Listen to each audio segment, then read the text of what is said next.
Saludos a todos los que nos ven y escuchan. Esta es una nueva edición del podcast del Abismo y estoy aquí reunida con dos grandes amigos míos. Me está acompañando el Álvaro. Y bueno, no quiero todavía decir quién más nos acompaña hoy, pero bueno, ha sido una espera larga y más que nada un gran interés del Álvaro y mío por tener a nuestro invitado de hoy. Entonces, sin más preámbulos, quiero recordar a todos los que nos ven y escuchan que tenemos varios otros episodios de esta serie que hemos estado entrevistando varios músicos, personajes de la escena que han tenido mucha influencia y que siguen teniendo influencia en la escena boliviana, pero que muchas veces no se los conoce más allá de sus bandas. Entonces, nuestro interés es también conocer a las personas, qué hay detrás de ellas, cuál ha sido su interés, por qué están haciendo lo que hacen, por qué han hecho lo que hacen o por qué no lo han dejado de hacer, y para tener igual un archivo, una forma de tener algo grabado, un recuerdo de toda esa trayectoria que tienen, ¿no? Entonces, sin más preámbulo, voy a aquí agregar a los amigos. Aquí está Álvaro y está el Charbel, que muchos lo deben conocer porque es el frontman, el líder de Subvertor. Gracias Charbel por estar aquí, gracias Álvaro. Y bueno, antes de que entremos, no sé si quieren saludar, decir algo y ya entramos. Bueno, por mi parte, muchas gracias Cruz por la invitación, gracias Álvaro por este espacio que nos brindan. Y bueno, que me brindan también a mí para poder comentar y contar un poco de la historia detrás de lo que pasa y que me lleva a hacer esta música y estar en la escena y estar muy conectado con ustedes, porque eso es lo que estamos demostrando mediante este podcast. Gracias. Gracias. De verdad, para nosotros es un gran logro que estemos contigo aquí. Álvaro, ¿quieres decir algo? Un saludo a toda la audiencia del Abismo. Aquí vamos a, por así decirlo, cerrar con broche de oro un ciclo de entrevistas a personas importantes, en especial que han estado ahí al inicio, en los inicios de la escena, para tener una clara perspectiva de lo que ha ocurrido. Y aquí, como te decía, con broche de oro ahí con la presencia de Charbel, vamos a hablar de muchas cosas. Bueno, podemos empezar sin muchos más preámbulos. Y Charbel, ¿podrías hablarnos un poco, por favor, de tus inicios en la música primero y luego los primeros contactos y tu incursión en el metal subterráneo? Y bueno, tu fanzine, que además para que todos entendamos claramente, esto fue el primer fanzine que salió en Bolivia, según tengo entendido. Contanos lo más lejano que te acuerdes. No interesa que sea... Bueno.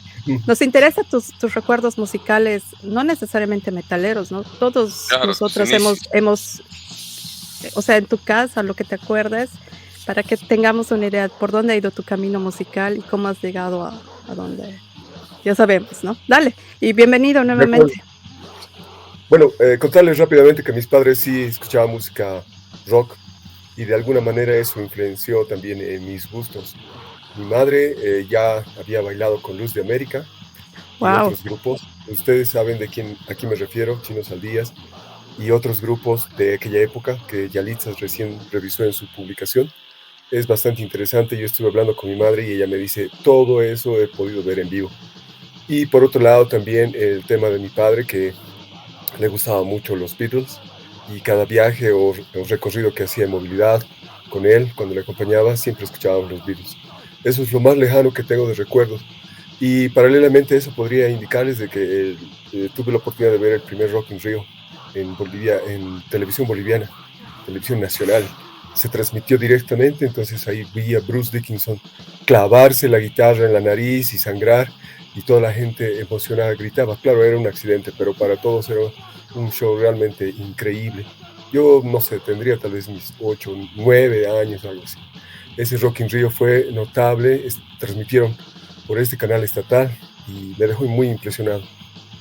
Desde entonces he buscado las radios locales tratando de encontrar música, y las primeras bandas que escuché siempre fueron Led Zeppelin, Deep Purple, Quiet Riot, que era un poco, digamos, de la nueva tendencia, Scorpion, y bueno, también se escuchaba algo de lo que era estas bandas, digamos, un poco más de digamos, de un contexto más global, como Pink Floyd y demás.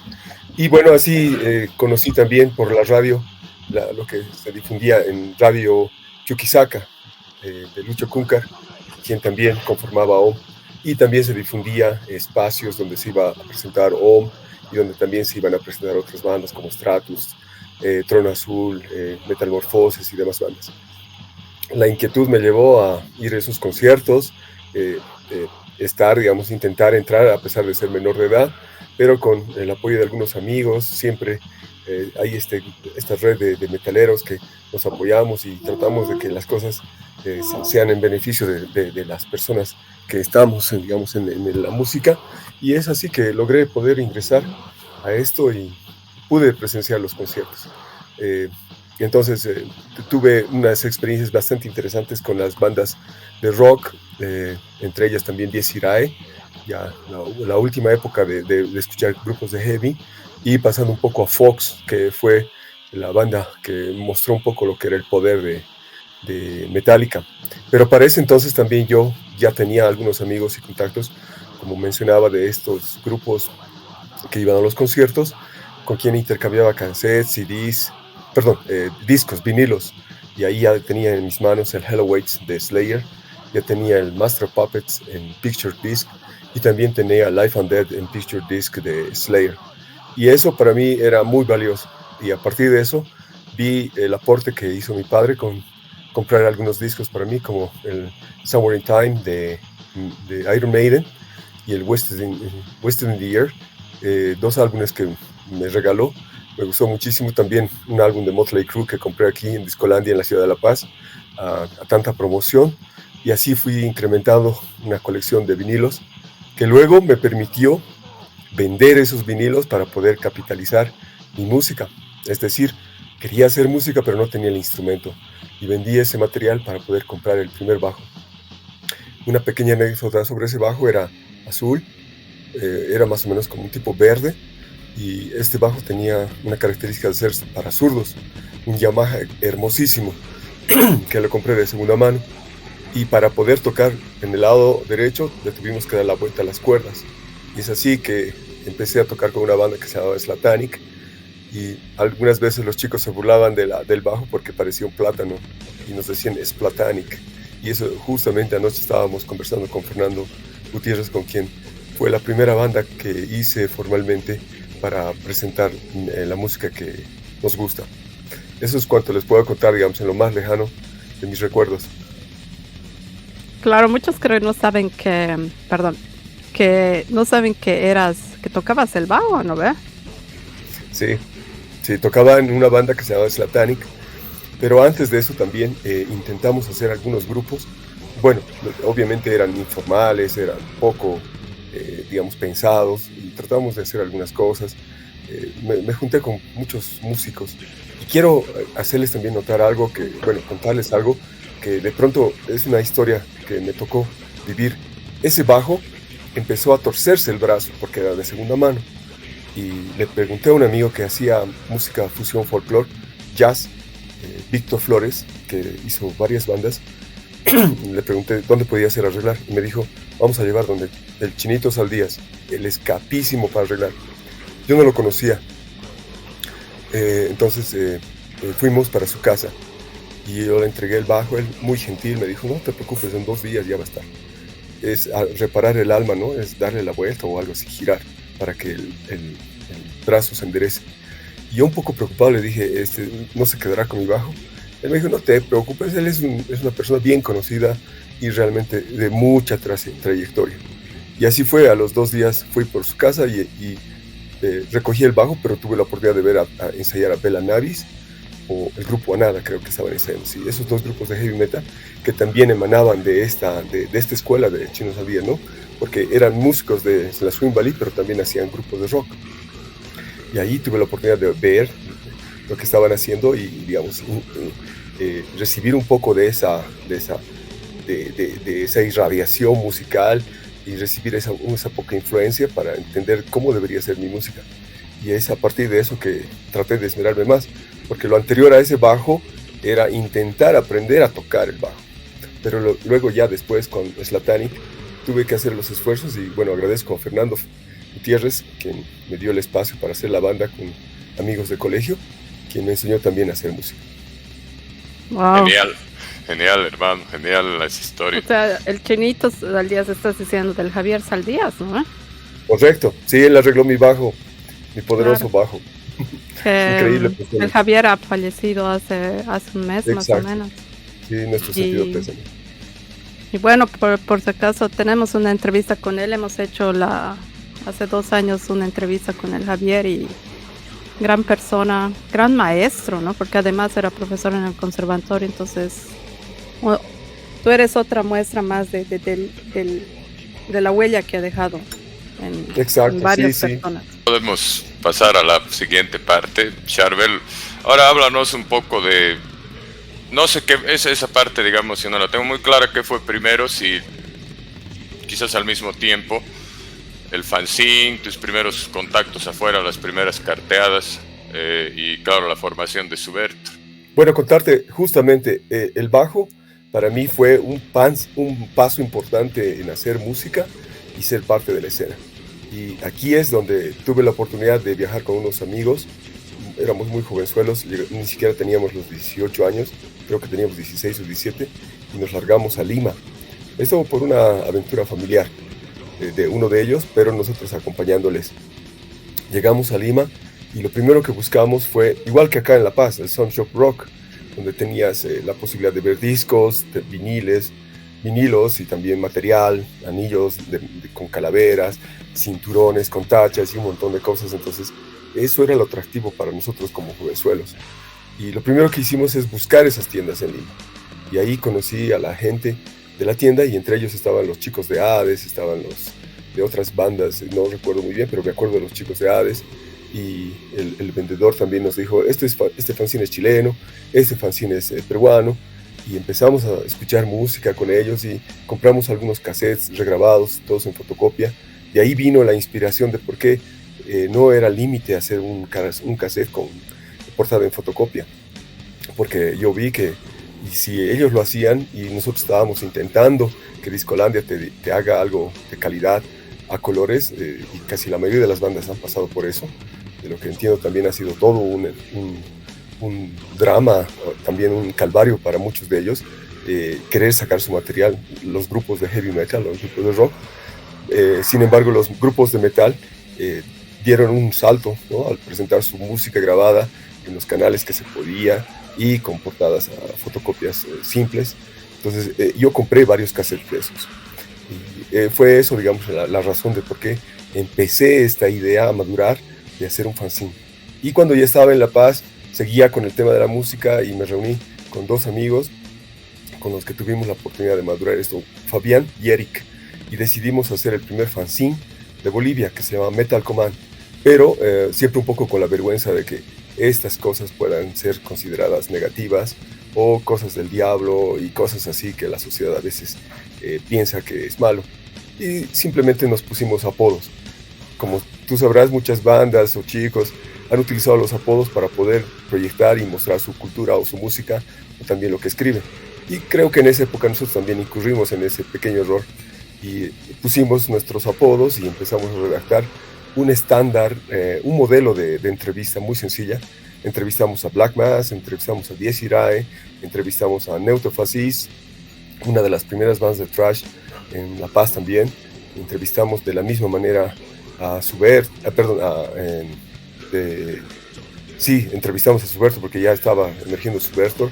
Entrevistamos así un montón de bandas y hicimos recopilación de lo que estaba pasando en Chile, en Perú. Era un fanzine muy sencillo. Y este fanzine lo trabajamos de una manera que tratamos de reflejar, digamos, un poco lo que podríamos hacer a nivel periodístico urbano, ¿no? Es decir, indagar un poco en nuestra escena, qué piensan, pero nuestras entrevistas, como te decía, no estaban bien pensadas. Era un modelo de entrevistas que les hemos entregado a todos, era un tipo cuestionario y ellos nos respondían y eso transcribíamos. Entonces ahí empezó nuestra inquietud por los fanzines. Paralelamente yo ya estaba empezando el tema de la banda, ¿no?, de Suberto. Genial. Bueno, yo creo que todas las personas aquí que tienen algo de cultura underground obviamente entienden y están familiarizadas con ese tipo de cosas, el formato de entrevistas. que quizás algún neófito va a criticar, porque obviamente ahora se hacen entrevistas que puedes tener información muy actualizada y claro, es algo típico, característico de la época. Entonces tú aprendiste la cultura underground en Lima. Exacto, junto de las bandas. Sí, porque tengo entendido, Charbel, una cosa, OM era de todas las bandas la única que creo que hacía circular demos, al menos hasta donde yo sé. Las otras seguro tenían ensayos, pero hasta, bueno, todos sabemos que, bueno, Metamorfosis, Trueno Azul lograron grabar con Discolandia. OM también, pero solo el 7 pulgadas, pero ellos hacían, si yo me recuerdo, porque, bueno, tuve la oportunidad de rescatar eso, y el de OM eran los únicos que, hasta donde yo sé, hacían circular demos, propiamente dichos. Tienes razón, Álvaro, porque justamente en uno de los conciertos que se dio en la Plaza Villarroel, en un espacio del colegio Ayacucho, el técnico Ayacucho, donde se presentó OM, y una de las experiencias bastante fuertes para todo el mundo, porque era banda grande, banda muy representativa, se vendían cassettes, pero tenían este esfuerzo de imprimir sus materiales o algo así, pero no eran fotocopias. Eso es una de las cosas que nosotros de pronto hemos copiado del Perú, hacer nuestro primer demo en fotocopia, a diferencia de las otras bandas, pero sí, digamos, era algo que ya OM estaba haciendo, y reconocer siempre el trabajo de OM, ¿no? Porque ha sido una gran influencia. Luis Cúncar, también, bueno, el Ismael y el Marcelito. Estamos hablando de finales de los 80. Prácticamente sí, estamos hablando entre los 86 al 89, este periodo en el que las bandas de heavy metal como Dies Irae están en auge, junto con Black Mass, que también se va presentando en varios espacios y está haciendo, digamos, un poquito, digamos, lo tradicional del heavy con el thrash, que sería Metallica. Está apareciendo nuevas bandas, pero de pronto ahí se mantiene fuerte OM como algo muy propio, y eso es entre los 86 al 89. Oh, esa fue la época de actividad de OM, y quería, bueno, como siempre la idea es la vivencia y poder hablar con las personas que estuvieron ahí. Yo los pude ver aquí a mis 10 años en el comedor universitario en lo último, bueno, también es todo queda en familia, pero eso algo otro rato lo vamos a hablar, pero bueno, se dan las cosas así. Ahora, Charbel, cuéntanos un poco de, quizás hablar de todos los hechos que llevaron al Big Noise, y antes de eso, por favor, para cerrar, ¿cuántos números salieron del fanzine? Y si esa fue tu última experiencia aportando, digamos, a esta parte del periodismo subterráneo. Entonces, gracias. Primero cerraremos ese capítulo y entramos luego a todos los hechos que llevaron a la grabación del Big Noise. Bueno, entonces, me permitan, por favor, contarles un poco de los fanzines para cerrar claro. bien este. Después de hacer el Metal Command con Eric y Fabián, dos amigos que realmente se esforzaron por hacer este material junto conmigo, logramos sacar el material al precio de $1, así decía, y así lo vendimos, porque era el costo de la fotocopia. Y realmente estábamos muy felices, pero no prosperó el proyecto. Después tuve que buscar apoyo en algunas personas, y acudí a un amigo que se llama Jaime, que tenía una máquina de escribir, y me facilitó su casa, más la máquina de escribir y el apoyo de él para poder armar el siguiente fanzine que tenía proyectado, Inner Generation, que, bueno, en términos, intentando de Spanglish, algo así, decir autocerceneración. Busqué un recorte del diario donde había una careta bastante agresiva, esa fue la portada, y empezamos a pegar todo a mano para armar el fanzine. Ya no lo hicimos, digamos, con la computadora que me facilitó Fabián y Eric. Lo hicimos todo a máquina y pegando cada uno de los loguitos y demás cosas. Después de ese fanzine, que también tuvo bastante acogida, decidí cambiarle porque el nombre no me gustaba. Y ahí empecé Rabia Crónica. Y aquí quiero contarles de que tuve la oportunidad de trabajar con Amaru, un venezolano, un amigo, que me brindó el espacio y su computadora para poder trabajar. Pero también Sergio Calla. Sergio Calla, él le gustaba el post-punk, junto con Amaru y demás chicos que estaban por la escena, y me brindaron el apoyo para poder armar el primer Rabia Crónica. Y ahí en la portada puse a Pinocho aplastando a Pepe Grillo como una muestra de la expresión de la rabia crónica que cualquier ser podría expresar. Quiero contarles que Sergio Calla actualmente es un arqueólogo muy reconocido. Yo sigo su trabajo y si está viendo este podcast, Sergio, muy agradecido por toda la información que nos brindas en el campo académico y científico. Entonces Sergio con Amaru me brindaron su apoyo y logré sacar el Rabia Crónica. Pero quedó en camino seguir con el Rabia Crónica, ya no en tanto en fotocopia, y ahí es donde se involucra Horacio, que es miembro de la banda, pero también trabajábamos con nuestro amigo Augusto Zapata. Y en la casa de Augusto Zapata empezamos a armar en su computadora de una manera mucho más organizada, mucho más sistemática, y en base a entrevistas que ya empezamos a hacer a bandas en Estados Unidos, en Europa, y bueno, ampliando un poco ya nuestra cobertura, porque ya teníamos mucha experiencia en el carteo a diferentes personas. Y ahí es donde Horacio se contacta por un lado. Eso me ayudó muchísimo porque yo tenía ya no tanta carga de hacer las comunicaciones, y la otra parte que ya conseguí empezamos a juntar, y con el apoyo de Augusto logramos sacar el fanzine. Los autores de ese fanzine, Rabia Crónica número 2, lleva la portada de Brutal True, que es una de las fotografías que nos enviaron autografiadas y nos pedían que, bueno, su foto la difundamos. Y la mejor forma de difundir era ponerlo en la portada. Y luego ya vinimos con el tercer Rabia Crónica. Pero antes contarles que esa fue impresa, mandamos a hacer imprimir copias y fue un gran sacrificio económico por parte de Horacio, de mi persona y también de Augusto. Y un poco el apoyo también que tuvimos de un club de metal que hicimos y algunos recursos para poder apoyar a la salida de ese fanzine. Ese fue un cambio muy cualitativo y cuantitativo, podría decir, de un salto de lo que era el material un poco tradicional a un material impreso. Y la aceptación fue increíble. Se difundió bastante bien, mucha gente de diferentes lugares pidió y pudimos regalar, también enviar, vender, etcétera, con el objetivo de siempre de informar más que generar ingresos. Y luego ya vino el tercer Rabia Crónica, que este fue un dibujo de la portada de uno de los dibujos de Giger, y tratamos de que también sea impreso, pero solo logramos imprimir la portada, es decir, la tapa, y tuvimos que fotocopiar algunos ejemplares para poder distribuir y cerrar.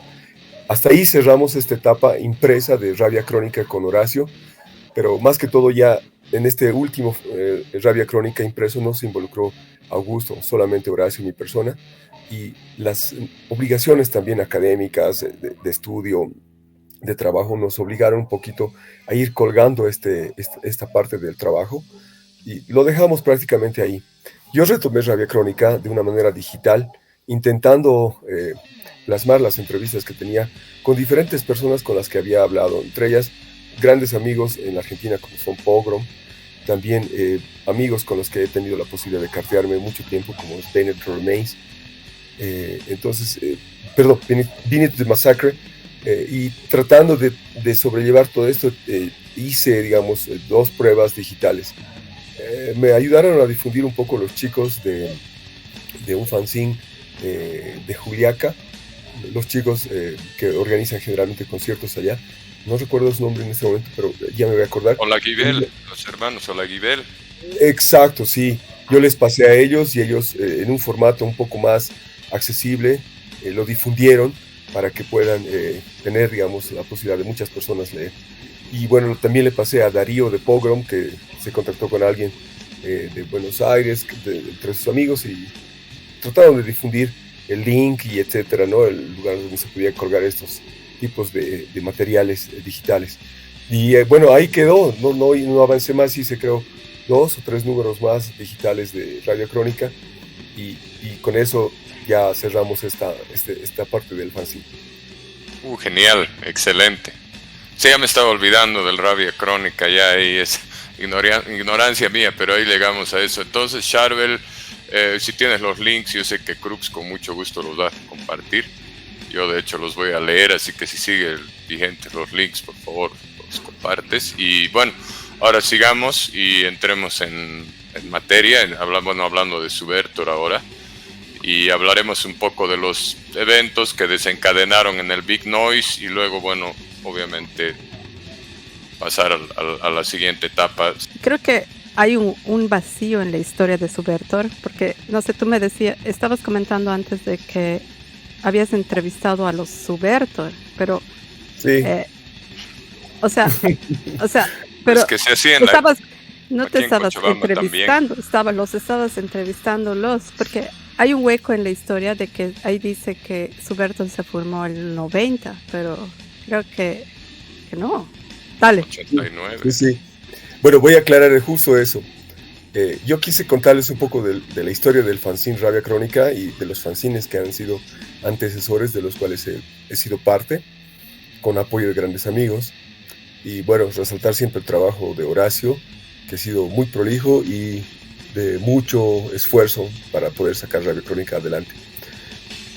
Pero Subertor definitivamente es una historia bastante discutida y, bueno, controversial también, porque quiero hacer notar de que fue un momento de autocrítica y análisis interno. Yo empecé haciendo la banda Slatanic en la escena metalera, pero antes de eso les conté que había estado haciendo algunos grupos tratando de hacer rock, tratando de hacer un poco de blues, tratando de hacer un poco de esto, aprendiendo a tocar, y donde conocí estas personas que realmente ya tenían mucha experiencia y mucha escuela, que influenciaron en mi persona para poder decidir realmente dar el salto y decir, tengo que hacer música. Pero, ¿qué música? Ese es un detalle, ¿no? Porque en aquella época todo el mundo quería tocar, porque el rock era una expresión y todo el mundo decía, hagamos heavy, hagamos esto, hagamos el otro. Y bueno, era complicado para mí porque en mi barrio, en mi zona, con la gente con la que me contactaba a nivel de La Paz, todos tenían una perspectiva de dar continuidad al rock contemporáneo, al rock clásico, al heavy metal. Inclusive yo mismo me sentía muy influenciado por, digamos, hacer algo así tipo Van Halen, porque ya me gustaba esa época. Entonces decidí hacer algo diferente y fui a Sunshine Rock. Y ahí vi un letrero que decía, se necesita bajista. Sin pensar más, yo me probé en esa banda y fue donde Fernando Gutiérrez me aceptó como miembro de la banda. La banda no tenía nombre y discutimos con los muchachos, Ramiro y Edgar, creo que se llama el guitarrista, para ver cómo le podríamos dar el norte a la banda, pero ellos ya estaban ensayando algunos temas, como por ejemplo un tema de Destruction, Creator, Slayer, ya tenían los covers de esos temas y eso era su repertorio.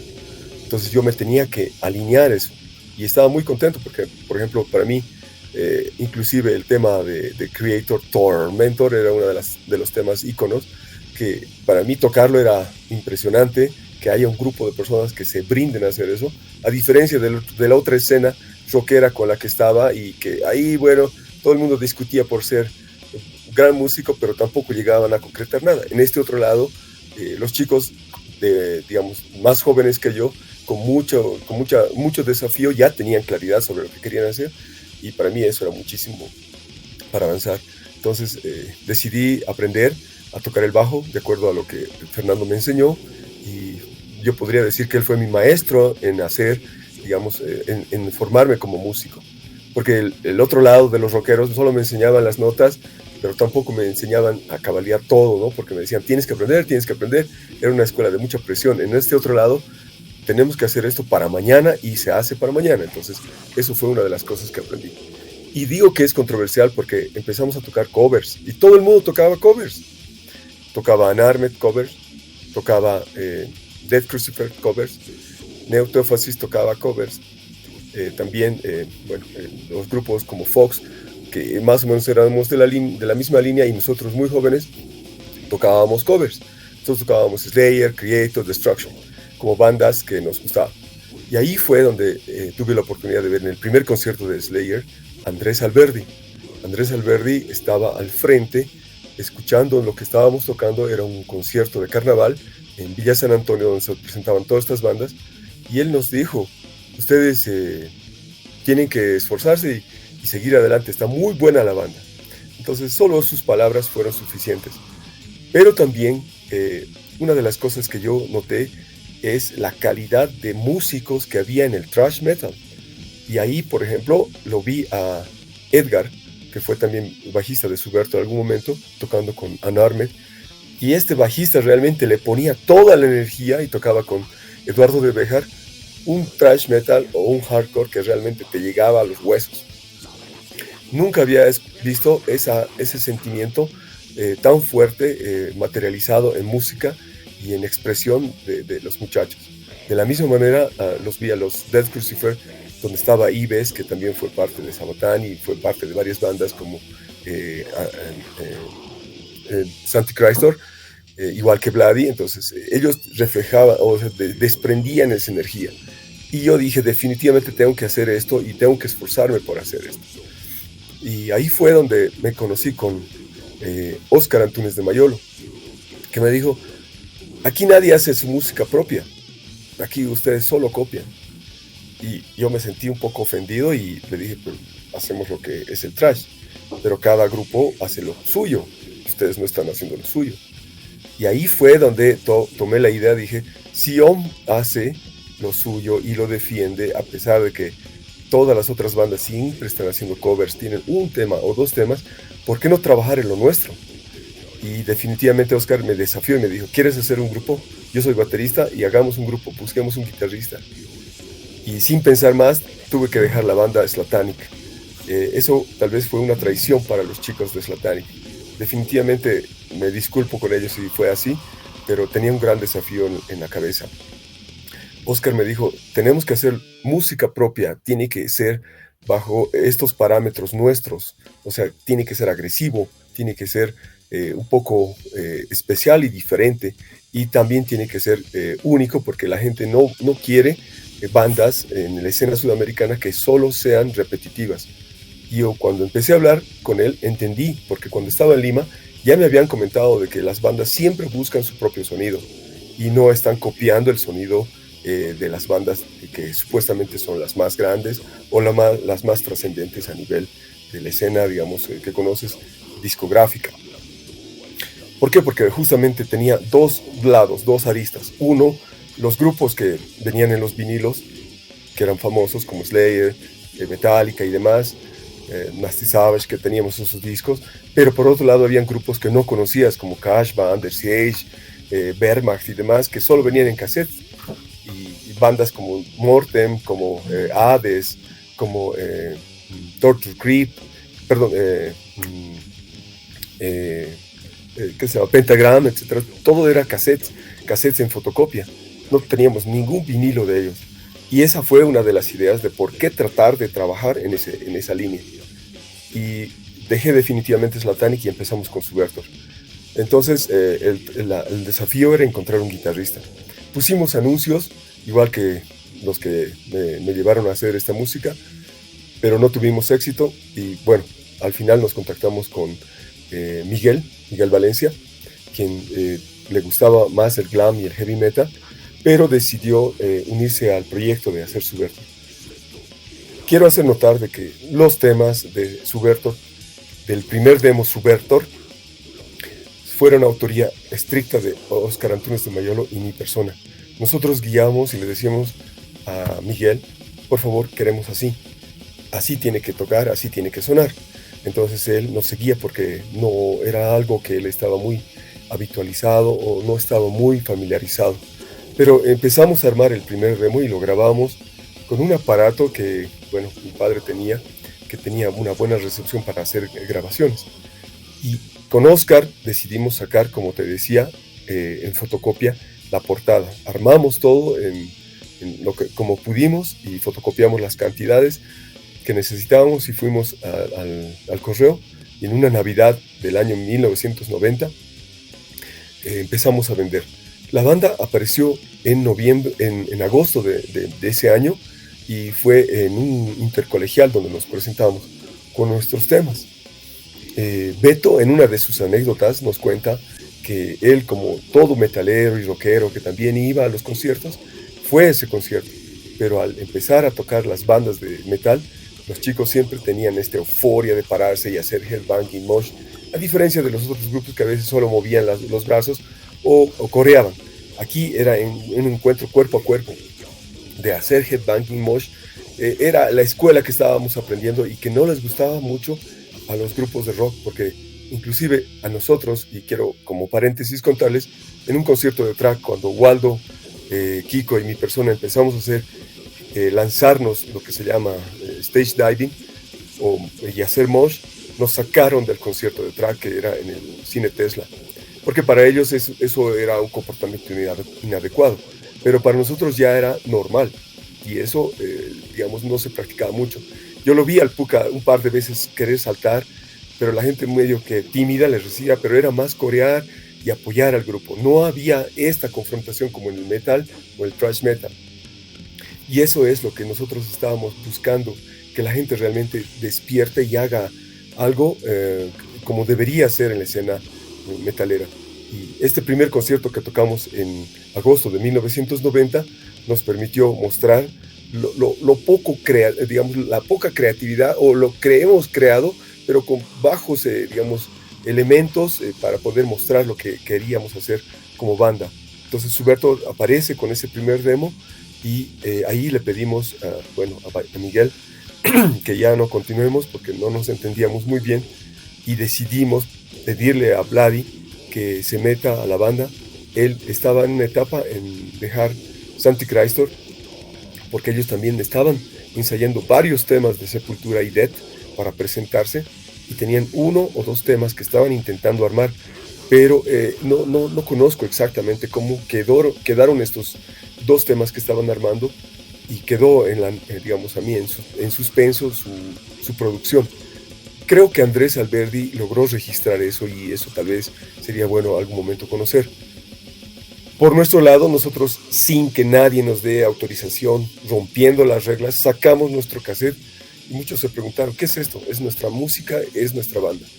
Y algunos no lo vieron con buenos ojos porque, o sea, está mal hecho, es un cassette, etcétera, ¿no? O sea, es de baja calidad, no sabemos si nos va a gustar, pero de pronto empezó a golpear a la gente, les gustó muchísimo. Y ahí es donde Vladi le dio el toque profesional, yo podría decir, de lo que es Huberto en estudio, porque la forma de cómo tocaba Vladimir Vera era increíble para nosotros en aquella época, y hasta ahora lo reconocemos a nuestro amigo Vladimir Vera como un gran guitarrista, porque él, con esa energía, como te contaba, que nos mostraba Edgar como bajista, le llamamos Heathcliff, ese es el apodo que él se hizo poner, Eduardo de Béjar, y bueno, los demás chicos haciendo sus grupos, estaba también así bien presente en Vladi, y Vladi en escenario, en estudio, en ensayo, siempre reflejaba esa energía, la forma de tocar, la forma de rascar la guitarra, era increíble. Y eso que su guitarra, entre paréntesis, era hechiza, pero él le sacaba el jugo como si fuera una guitarra hecha por, digamos, una marca reconocida. Y ahí sacamos el demo Big Noise. ¿Por qué? Porque decidimos ir un poco más allá y buscar un lugar donde podamos grabar.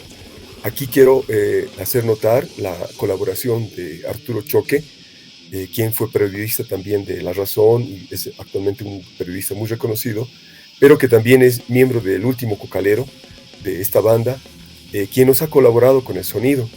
Y él se puso las pilas, porque él era pro Pink Floyd, pro Deep Purple, Led Zeppelin, y junto con Iván Niura, otro gran amigo, defendía mucho el rock, y tuvimos muchas conversaciones álgidas y de mucha discusión, pero al final siempre éramos amigos, y recibí su apoyo por parte de ellos para poder armar en un estudio improvisado, donde habían instrumentos de un grupo de cumbia, para que podamos registrar en 4 canales este material, el Big Noise.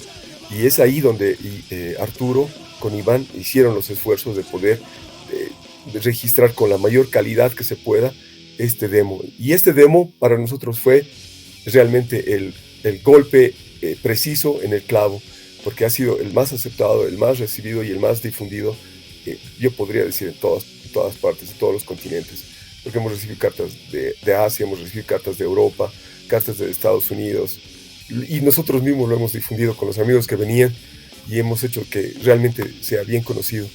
Y agradezco mucho también el apoyo de Los Pogrom, principalmente de Darío, quien ha difundido muchísimo en la Argentina y que ha hecho que la primera vez que toquemos en Argentina ya estaban copiando un tema como cover, una banda para abrir el concierto antes que nosotros nos presentemos. Eso es lo que podría contarte del Big Noise, ¿no? Algo que fue una anécdota, digamos, bastante compleja, pero al mismo tiempo controversial para nosotros, porque nadie nos apoyaba en dar este salto. Teníamos que buscárnoslos y nosotros tratábamos de articularnos y ver redes propias entre amigos para apoyarnos, sonido, equipo, digamos, el cómo lo íbamos a presentar, qué queríamos hacer, a quiénes teníamos que desplazar y reemplazar, y el apoyo que recibimos por parte de los muchachos era increíble. Genial, hermano. Ahí está. Es increíble oírlo de ti. Creo que nunca, bueno, tantos años. No, este formato del podcast, haciendo una pausa, es increíble.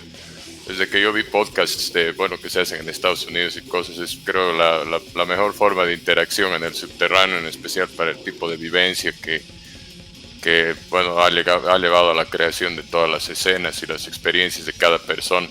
Ahora sí, hermano, después de eso entremos en materia ya a hablar un poco del Cryptobiosis, Transgreso Evolución y un hito en la escena nacional, que es el hecho de que Subertor haya firmado con Wild Rags.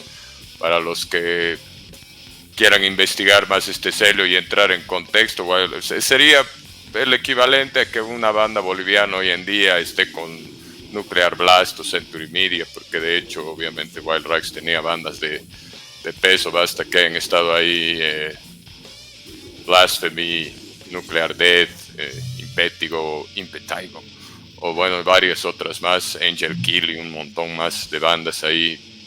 Obviamente hay muchas vivencias y hay mucha controversia alrededor de lo ocurrido con Richard y Wild Rags, entonces quisiera que nos cuentes, por favor, primeramente el cambio de formación, el ingreso de Beto, Horacio y eventualmente sí, Omar, y cómo se da el contacto con Wild Rags.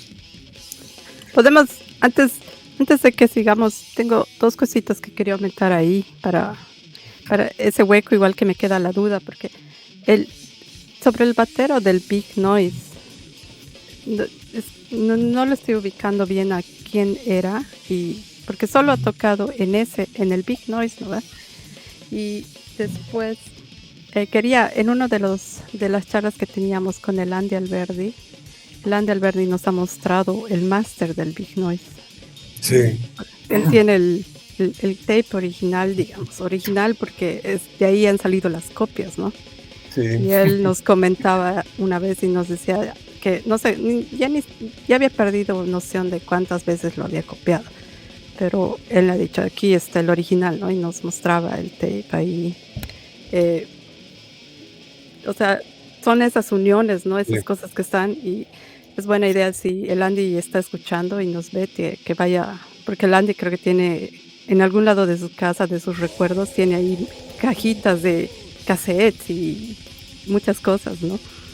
Y lo otro que quería comentar, Charbel, era, no sé si te acuerdas, el 2006, ya son muchos años, Dios mío, muchos años. Sí. El Abismo ha hecho una de sus primeras entrevistas, era con Suberto, ¿no? Y era igual, o sea, pero era una entrevista, digamos, como la del fanzine, ¿no?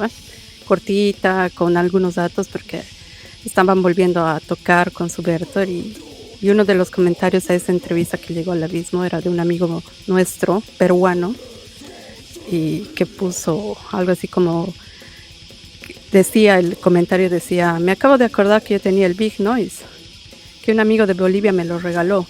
Ahora debe estar empolvándose en una caja de cartón que dejé en mi casa en Arequipa. Cuando regrese lo recuperaré. Buena banda y lo primero que tuve en mis manos desde Bolivia.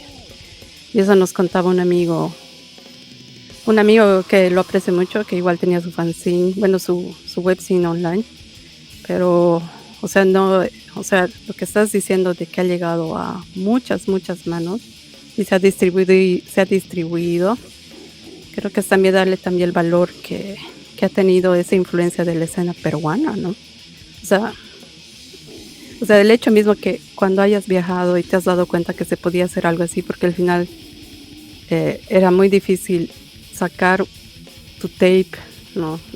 O sea, ni siquiera copiarlo solamente, solo imprimir y todo eso. Y estabas viendo que los otros al final decían, "Ah, yo lo copio, fotocopia y ya está". Entonces creo que es una influencia que de las escenas que cómo nos han unido, ¿no? Era solo eso quería comentar. Ahora podemos seguir con la siguiente etapa. Pero quisiera completar ese comentario que indicas, ¿no? Lo primero, el baterista Óscar Antúnez de Mayolo vino a estudiar a Bolivia porque su padre era agregado en la embajada de Perú. Y él era rockero, era metalero, le gustaba mucho el metal y conocía bastantes bandas, entre ellas ya conocía a Napalm Death.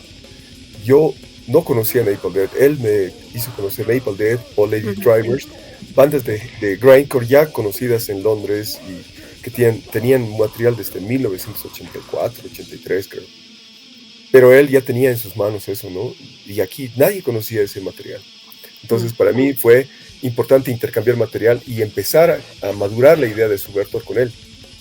Tampoco sabíamos que se iba a llamar Subvertor, porque en el tema, en la canción que escribió Óscar como letra, terrorista, ahí está la parte que dice Subvertor suburbano que impone el terror.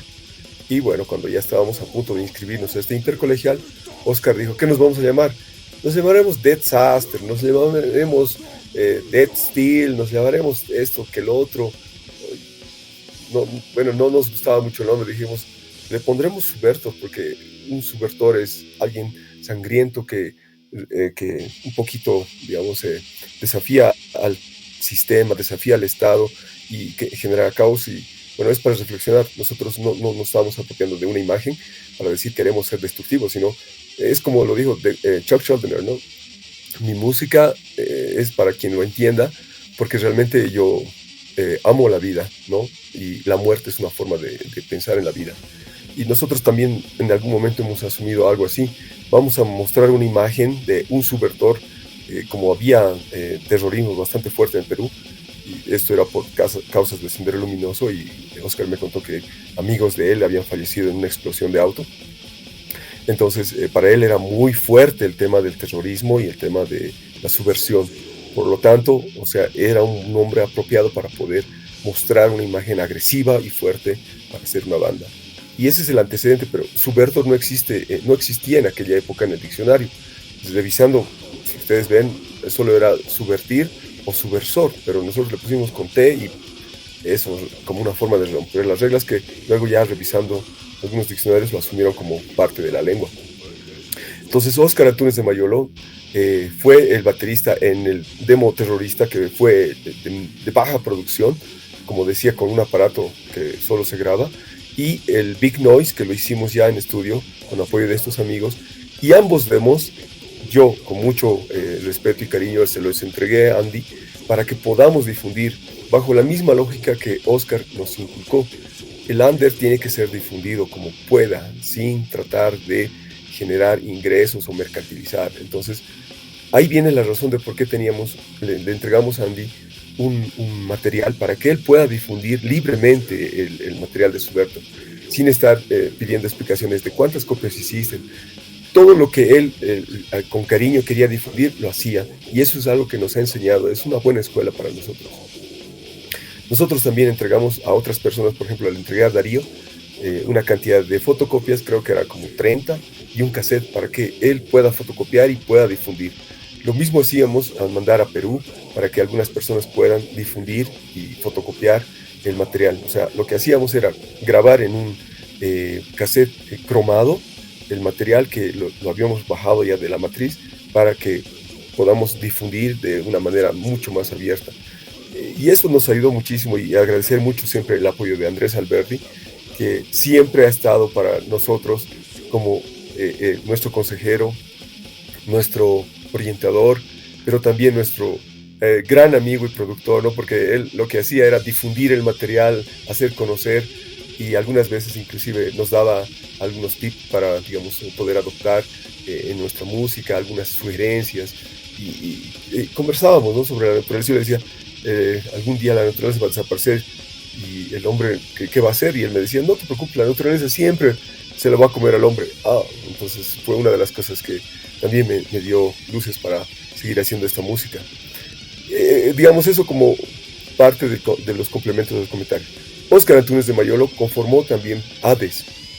Fue el baterista que después de irse de Bolivia fue muchos años baterista de Hades. Luego se salió porque su tendencia de él era más hardcore crust y decidió hacer Dios Hastío. Y terminó, y está hasta la fecha con Dios Hastío. Nos hemos visto cuando yo estuve por Lima, ya charlábamos muchísimo, nos recordábamos de estas cosas. Él vino a Bolivia algunas veces, nos hemos encontrado, siempre mantenemos esta amistad. Algunas veces me escribe, me dice, ¿cómo va Subertor? Y esperamos vernos algún momento con Dios Hastío y tocar juntos. Bueno, pero todavía solamente son conversaciones y hemos estado en eso siempre. Gracias, Cruz, por recordarme esos datos. Sí, increíble esa parte de la historia. Entonces, el estilo de Subertor, porque claro, es otra característica, ¿no? Es una banda de death grind, bueno, por así decirlo, ¿no? De metal con grindcore. Entonces viene de tu baterista. Ahí está otro dato. Genial, excelente que hayas preguntado, Cruz. Me parecía importante lo del Oscar, porque bueno, era el otro fundador. Pero igual, o sea, su banda, ¿no? Hades es una banda así legendaria, peruana, ¿no? Dios Hastío en sí, porque Hades sí estaba en marcha antes. O sea, sí. Ya era una banda ya en marcha, pero Dios Hastío tiene su rehistoria también. Yo no sabía ese dato, y bueno, para los que no saben eso del terrorismo, del Sendero Luminoso, algo muy real. Yo también he podido de primera mano oír historias de esas y terribles realmente. Y lo que es en realidad persecución política, que ha pasado también en Bolivia, no estamos ajenos. Bueno, ahora sí, Charbel, sí. Siguiente etapa. Bueno, ahora creo que viene la siguiente etapa.